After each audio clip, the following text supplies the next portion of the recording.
2004년도에 중국에 위치한 일송정을 간 적이 있습니다. 저는 일송정을 갈 때 굉장히 마음이 설레었습니다. 왜냐하면 그곳은 아주 독립투사들에게 유서 깊은 장소이죠. 특히 유명한 가곡 성구자라는 가곡이 그 일송정을 배경으로 지어졌습니다. 저는 일송정에 제일 먼저 도착하자마자 그 나무가 심겨진 곳을 바라보았고, 그리고는 반대편에 있는 한 줄기로 흐르는 해랑강과 광활한 만주벌판을 보았어요. 그러면서 제가 떠올렸던 사람들은 외롭게 고독하게 민족의 독립을 위해서 싸웠던 독립투사들이었습니다. 그들은 집도 자녀도 모든 것을 내어버리고 일제강점 치하 속에서 조국의 독립을 위해서 그들은 자신의 모든 생명을 드렸고, 그러고는 그 일송정에서 만주벌판을 바라보며 해랑강을 바라보면서 민족의 선구자가 되기로 결심했다는 것이죠. 여러분, 이런 분들이 있었기 때문에 우리는 일제 치하 속에서 독립을 누릴 수가 있게 되어진 것이에요. 선구자가 된다는 것은 굉장히 고통스러운 일이에요. 그것은 가보지 않은 길을 가는 것이기 때문에 선구자가 된다는 것은 아주 힘든 일입니다. 오늘 우리 주님께서는 마치 선구자처럼 인류 역사 속에 어떤 누구도 단 한 번도 가보지 못한 새로운 길로 가셨습니다. 그것이 어떤 길인가? 하나님의 지성소로 그분이 들어가셨다는 것이에요. 지성소 안에 거하시는 하나님을 인간은 만날 수가 없었지만 주님께서는 당신의 생명을 담보로 걸고 하나님의 시장 안으로 들어가셔서 우리에게 생명의 세계를 열어놨다는 것입니다. 이전까지는 짐승의 제사로 대제사장이 1년에 한 번씩 그렇게 나아갔지만, 그러나 이것은 인간의 죄를, 사람의 죄를 씻을 수가 없었습니다. 그러나 예수님께서는 자신을 희생제물로 드렸습니다. 그리고 자신이 희생제물이 되어서 아버지께로 나아갔어요. 하나님과 사람 사이를 가로막았던 결단코 찢을 수 없는 두꺼운 휘장을 찢어버리고 하나님께로 나가서 우리에게 새로운 생명의 길을 열어놓았다는 것이죠. 오늘 저는 오늘 종료주일을 맞이하면서 또 고난주간을 맞이하면서 이 당당한 십자가의 길을 걸으신 예수 그리스도의 사역에 대해서 말씀을 드리기를 원합니다. 첫 번째 주제로 우리가 생각할 것은 예수 그리스도가 드린 희생제사의 특징은 무엇인가입니다. 첫 번째로 예수 그리스도는 자신의 피를 드리는 희생제사를 드렸습니다. 여러분, 구약의 역사는 짐승의 피를 드렸습니다.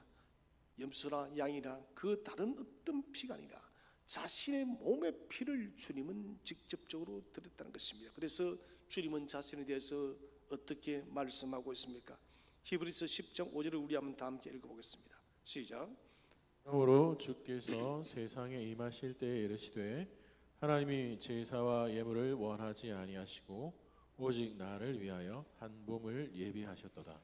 하나님이 제사와 예물을 나에게 원한 것이 아니다는 것입니다. 주님이 짐승의 예물을 드리고 하나님께 나아가는 것이 아니라 오직 나를 위하여, 오직 주님의 몸을 원하셨다는 것입니다. 하나님이 이루실 새로운 언약의 역사는 짐승의 피가 아닌 바로 하늘 보좌를 버리고 그 높은 보좌를 버리고 이 땅에 낮은 몸으로 강림하신 예수 그리스도의 몸을 우리에게 요구했다는 것입니다. 그것은 여러분 왜 그러느냐?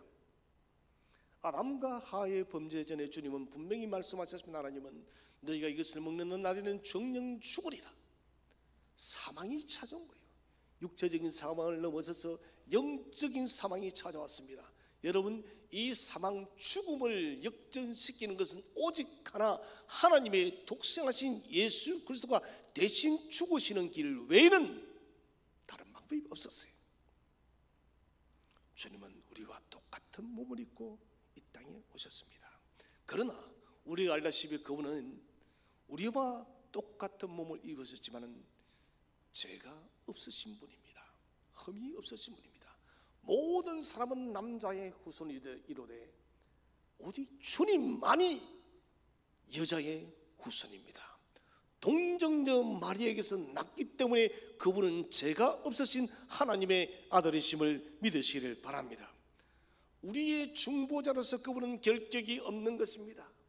여러분, 우리가 아무리 많은 사람들이 인류 전체가 다 죽어도 우리는 사람의 죄를 대속할 수가 없습니다. 왜 그렇습니까? 죄인이 죽었기 때문에. 이 말은 죄인은 마땅히 죽을 수밖에 없다는 것이에요. 그러나 하나님의 외아들은 죄인이 아닙니다. 하나님이 성자를 사람으로 보내서 당신의 흡족한 제물이 되게 한 거예요.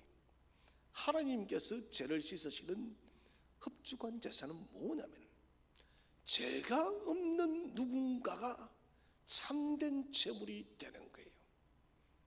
하나님은 이 우주 전체를 다 둘러보았을 거예요. 다 보았지만은 모두가 죄인이에요. 어느 누구도 흠이 없고 온전한 자가 없는 거예요.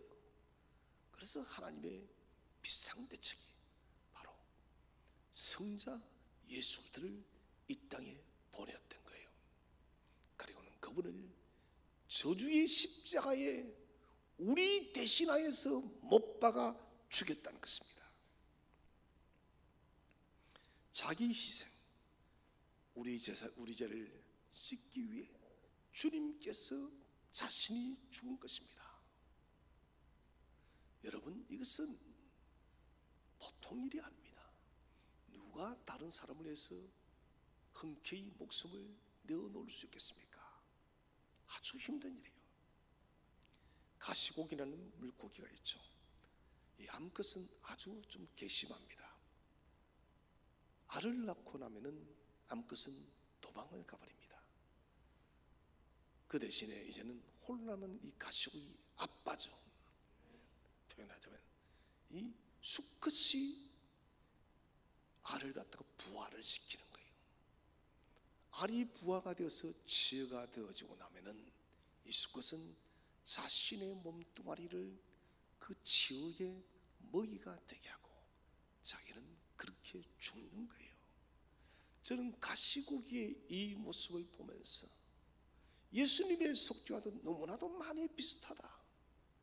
우리를 사랑한 것만으로도 놀라운 사실인데 우리를 만들고 우리에게 이 놀라운 세계를 주신 것마다 감사한데 하나님은 거기에서 끝나지 아니하시고 당신의 독생하신 외아들을 보내어서 죽기까지 복종케 했다는 것은 여러분 세상 누구도 흉내낼 수 없는 참된 희생 제사입니다. 여러분, 그러므로 저와 여러분은 가장 위대한 은혜를 입었음을 믿으시기를 바랍니다. 두 번째로 사람의 죄를 대속하기 위한 희생제물이 되었습니다. 죄의 형벌은 로마서 8장에 사망이에요. 죄는 반드시 사망입니다. 그래서 여러분 모든 사람은 다 죽는 거예요. 더 무서운 것은 육체의 죽음이 끝이 나고 난 뒤 영적인 사망이 찾아오는 것입니다. 주님께서 왜 이 땅에 오셨는가? 그것은 당신이 우리를 위해서 대신 죽음으로 통해서 하나님과 우리의 화해를 만들기 위해서 이 땅에 오셨다는 것입니다. 그래서 예수님께서 하나님께 먼저 나아가기 위해서 당신이 죄인이 되었다는 것입니다. 죄인이 아님에도 불구하고도 죄인이 되어서 죽으심으로 우리의 죄값을 대신 치루었다는 것입니다. 자신의 죄값이 아닌 다른 사람의 죄값을 치르는 것을 우리가 교리적으로 대속이랍니다. 대속이에요. 저는 제가 여러분의 죄를 대속하고 싶어도 저는 대속할 자격이 없는 사람이에요. 왜냐하면 나 자체가 범죄한 죄이기 때문에. 이것은 오직 하나님의 외아들이신 예수 그리스도 한 분밖에 이 일을 대신할 수가 없는 것입니다. 그래서 예수님은 철저히 희생 제물이 되었다는 것입니다.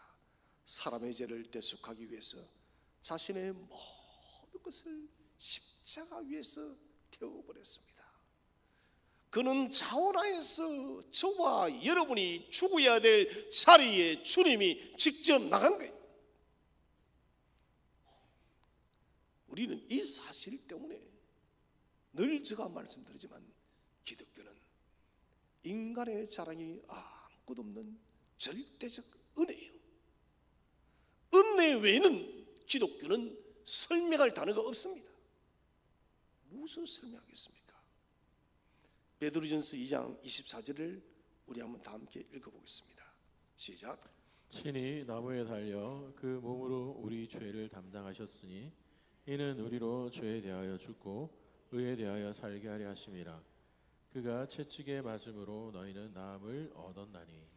여러분, 베드로전서 2장 24절을 잊지 마시기를 바랍니다. 친히 나무에 달려 그 몸으로 저와 여러분의 죄를 담당하셨다. 이를 통하여 우리로 죄에 대해서는 이제는 죽어지고 생명의 의에 대해서 살아서 우리가 하나님과 함께 동거하게 되었다는 것입니다. 주님이 채찍에 맞음으로 저와 여러분의 모든 죄와 얼룩졌던 상처가 나아졌음을 믿으시기를 바랍니다. 우리 모든 죄를 짊어진 결과를 스스로가 담당한 것입니다. 무한한 사랑으로 예수님은 죄를 위한 제물이 되었다는 것입니다. 그래서 여러분, 항상 가치라는 것은 대가가 지불이 되어야 합니다. 대가가 지불되어야 아니하고 여러분 가치는 찾아올 수 없는 것이에요. 대신 짊어지고 저와 여러분을 구하기 위해서 십자가라는 그 고통스러운 대가를 지불한 거예요. 여러분, 십자가에는 모든 것이 피가 묻어 있습니다. 십자가는 피를 제하고는 설명할 수가 없는 거예요. 6월절의 어린 양의 여러분, 그 피 흘림은 예수 그리스도께서 어떻게 죽을지를 우리에게 이야기를 하고 있다는 것입니다. 6월절의 어린 양이 그렇게 대신 죽고 그 피를 문설주에 발랐을 때에 하나님의 천사 그 피를 보고 건너갔듯이 저와 여러분을 예수 그리스도의 십자가의 피의 흔적을 보고 저와 여러분을 건질 줄로 믿으시기를 바랍니다. 여러분, 이것은 정말 여러분 피라는 대속적 희생 외에는 달리 설명할 것이 없습니다. 모든 죽음은 수동적으로 죽는 거예요. 무슨 말인가? 내가 자원해서 죽는 것이 아니라 할 수가 없습니다. 여러분, 죽고 싶어서 죽는 사람 여기 있습니까? 연세 드신 분들, 아이고 내가 빨리 죽어야지, 그 말을 진짜 믿습니까? 안 믿어요. 저도 안 믿어요. 저희 장모님도 빨리 죽어야지 잘 안 믿어요. 그래서 어머님은 99세 100세까지 살 것 같습니다. 여러분, 죽고 싶은 사람은 없어요.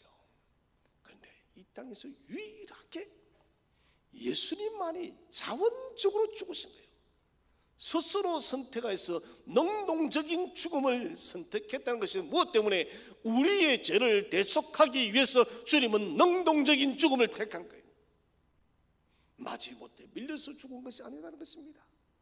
저와 여러분에 대한 사랑이 너무 크고 깊었기 때문에, 우리를 건지지 않으면, 우리를 구원하지 않으면 그분은 견딜 수 없었기 때문에 능동적이고 자원적인 죽음을 택했다는 것입니다.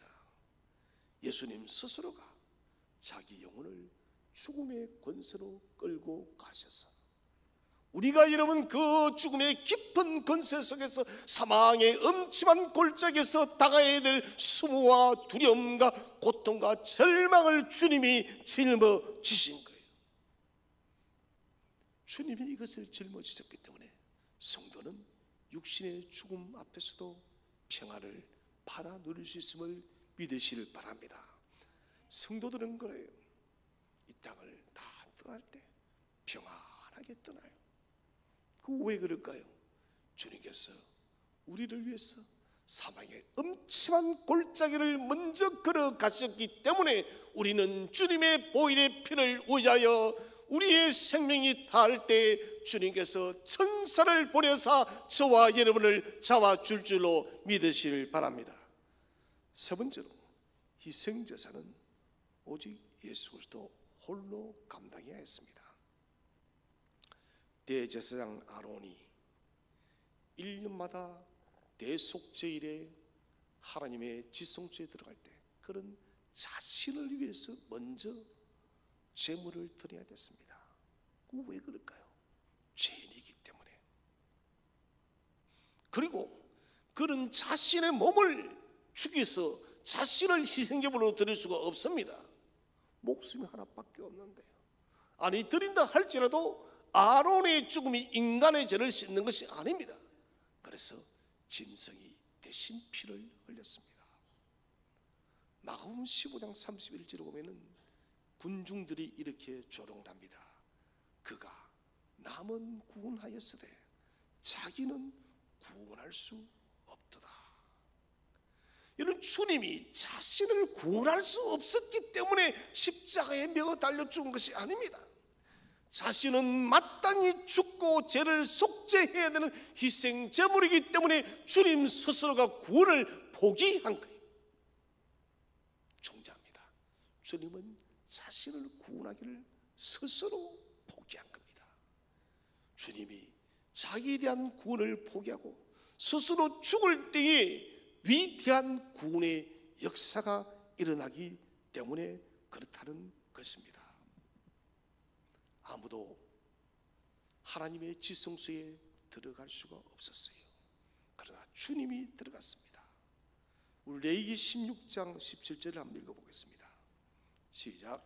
그가 지성소에 속죄하러 들어가서 자기와 그의 집안과 이스라엘 온 회중을 위하여 속죄하고 나오기까지는 누구든지 회막에 있지 못할 것이며.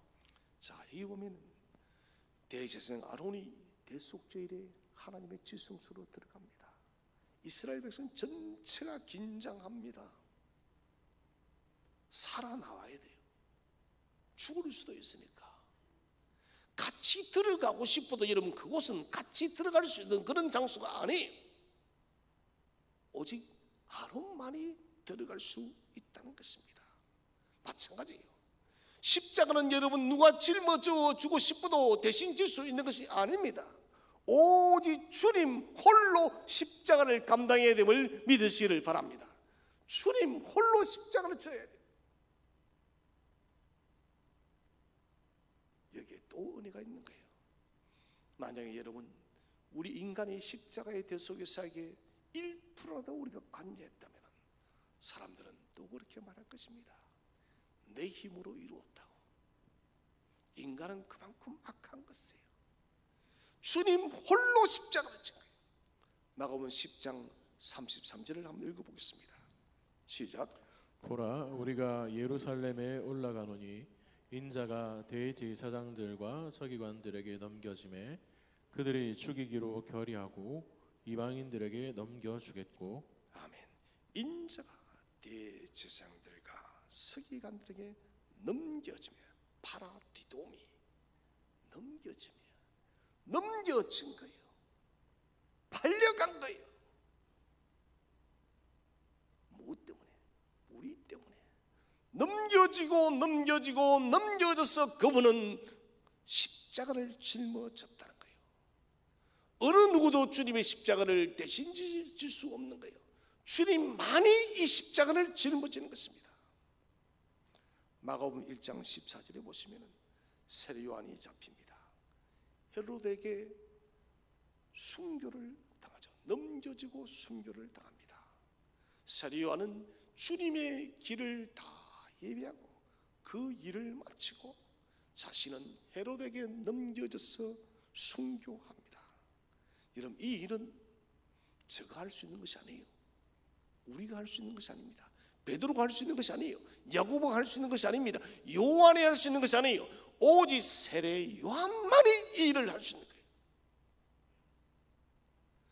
우리 여기에서 생각해 봐야 됩니다. 주님은 제자들에게 말씀하셨어요. 너희는 각각 자기의 십자가를 짊어지고 따르라.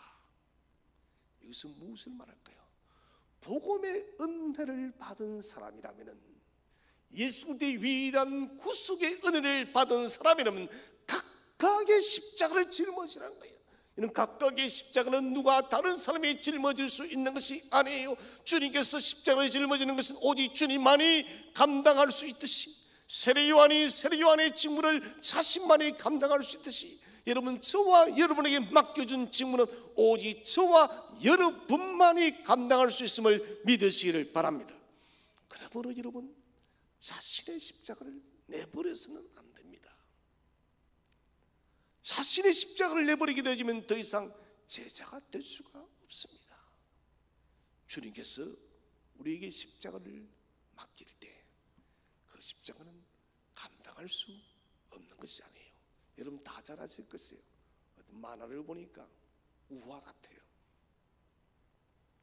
한 사람이 십자가를 짊어지고 갑니다. 무거워서 투정을 부리며 이 십자가 좀 잘라주세요. 좀 잘합니다. 또 가다 그래도 또 무거워요. 좀 더 잘라달라고. 그래도 무거워요. 좀 더 잘라주세요. 나중에는 몽땅 옆을 짤뚝한 십자가가 됐습니다. 목적지에 도착했어요. 사람들을 보니까 모두가 자기가 짊어지고 온 그 십자가를 다 이 벼랑 사이에 그 십자가를 놓고 건너는 거예요.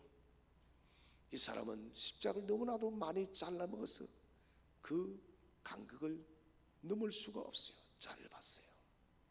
여러분, 이것은 우리가 잘 알고 있지만 많은 것을 생각하게 합니다. 여러분, 우리가 우리의 십자가를 짊어지지 않는다는 것은 마치 그런 결과를 초래할지 모른다는 것입니다.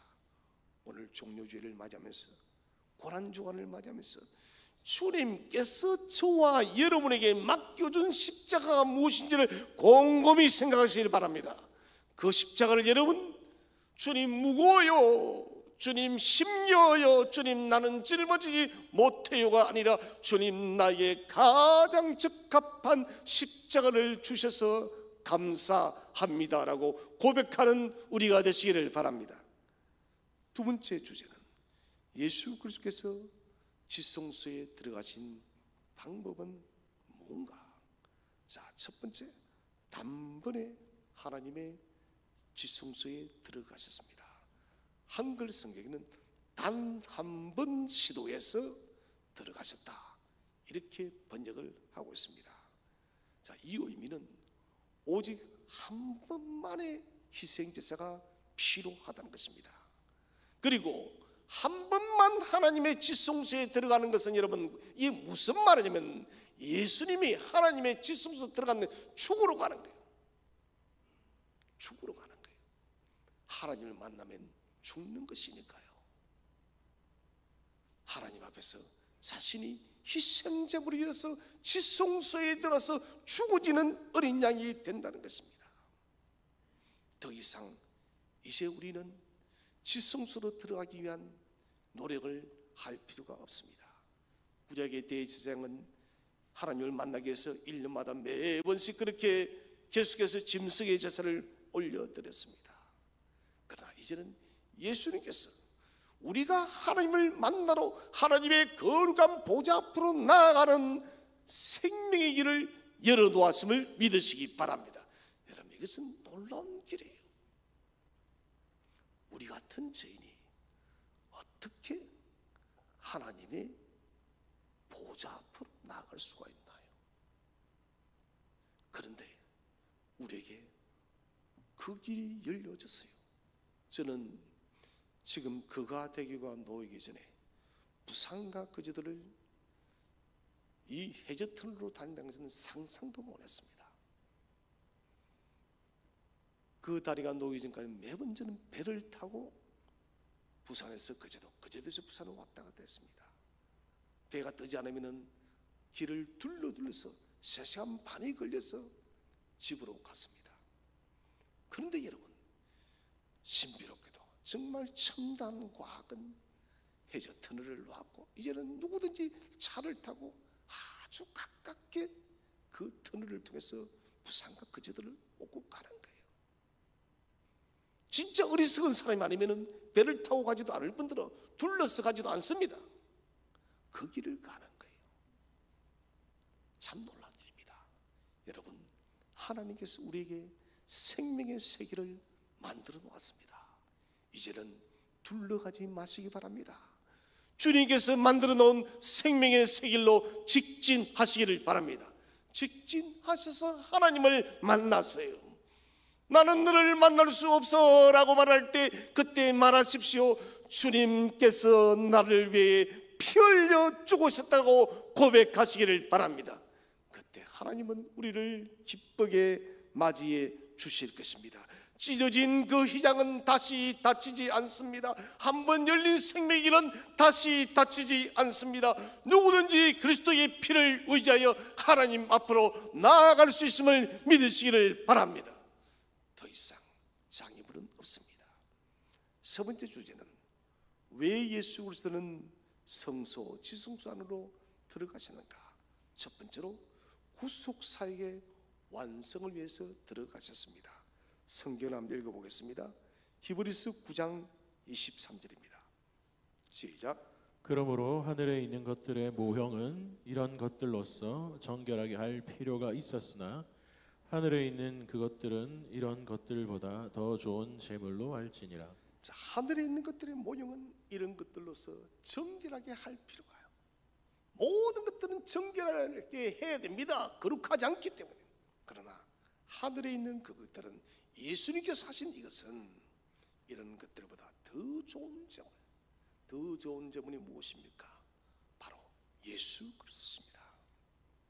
하나님 모세를 통해서 구약의 제사의 제도를 주었습니다. 이것은 예수님의 그림자라는 것입니다. 모세가 드린 제사는 앞으로 완전하게 드려지는 예수 그리스도의 십자가의 제사를 상징해 주고 있다는 것입니다. 짐승의 수많은 피 흘림은 예수 그리스도의 십자가의 피 흘림을 우리에게 말해주고 있다는 것입니다. 여러분, 구약의 모든 모형들은 더 좋은 제물 곧 예수 그리스도의 피를 말하고 있음을 믿으시길 바랍니다. 완전한 제물 예수 그리스도의 피 흘림이 있기 때문에 우리가 여러분 생명의 구원을 받아 누리는 것입니다. 주님은 은혜의 보좌 위에 자신의 피를 뿌림으로 우리를 정결케 하였음을 믿으시기를 바랍니다.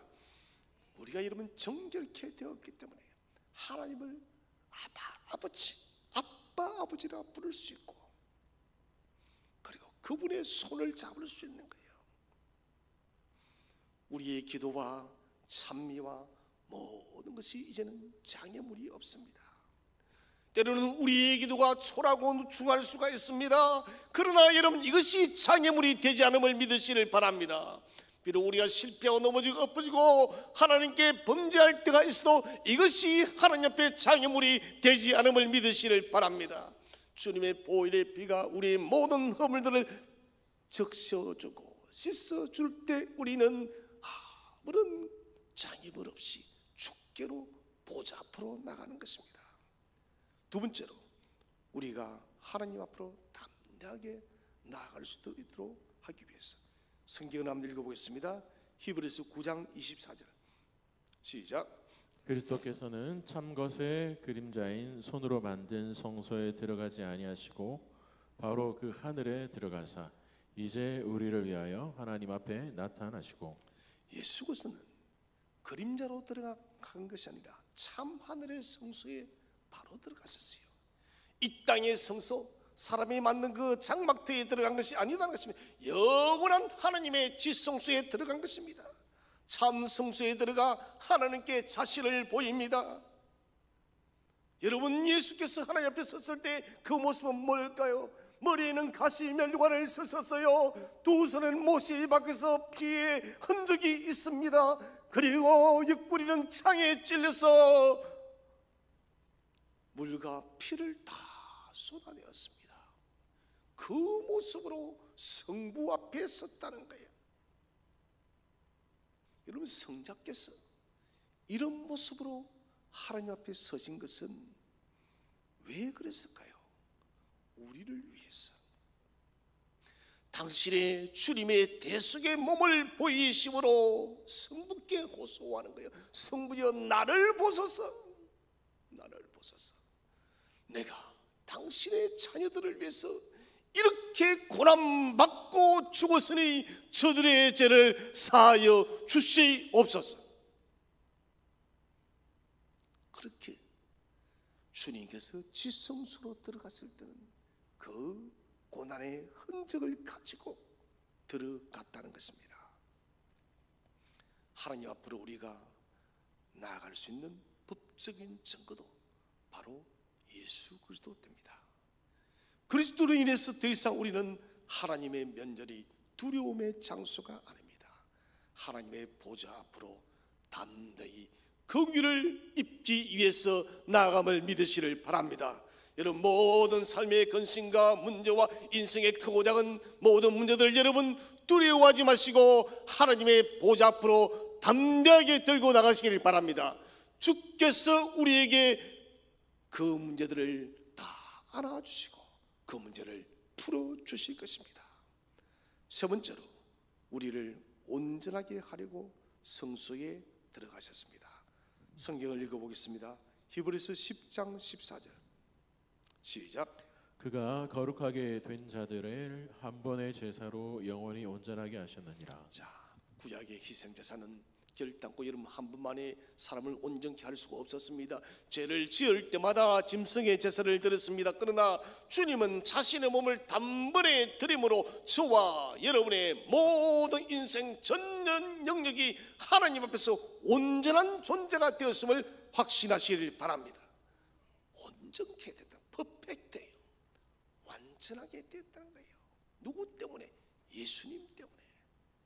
이를 통해서 우리가 하나님과 화목 관계를 회복했다는 것입니다.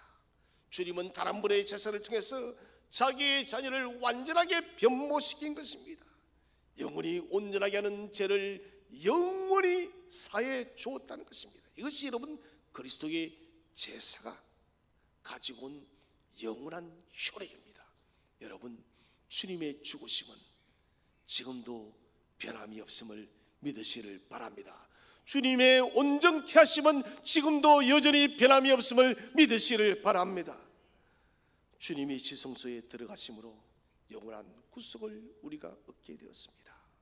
주님이 성소에 들어가심으로 영원한 구속사역이 완성이 되었습니다. 예수 그리스도 안에 영원한 구속을 이루었다는 것입니다. 이 구속은 하나님의 계획의 핵심이요 중심입니다. 영원한 구속은 이 땅의 모든 위험으로부터 지켜줄 것입니다. 여러분, 세상이 어렵다 해서 너무 힘겨워하지 마시기 바랍니다.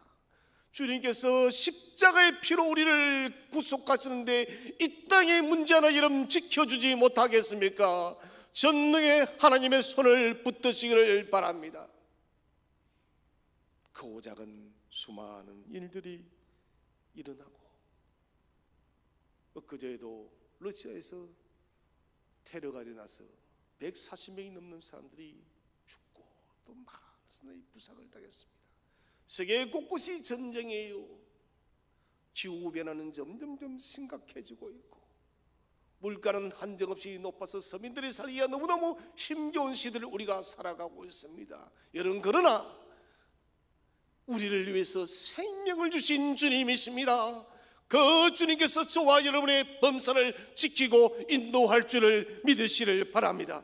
두려워하지 마시기 바랍니다. 담대함으로 주님의 보좌 앞으로 은혜를 잊기 위해서 때를 따라 우리를 도우시는 은혜의 보좌 앞으로 주 예수의 십자가의 피를 의지하여 담대함으로 나가는 저와 여러분 되시기를 주의 이름으로 축원드립니다.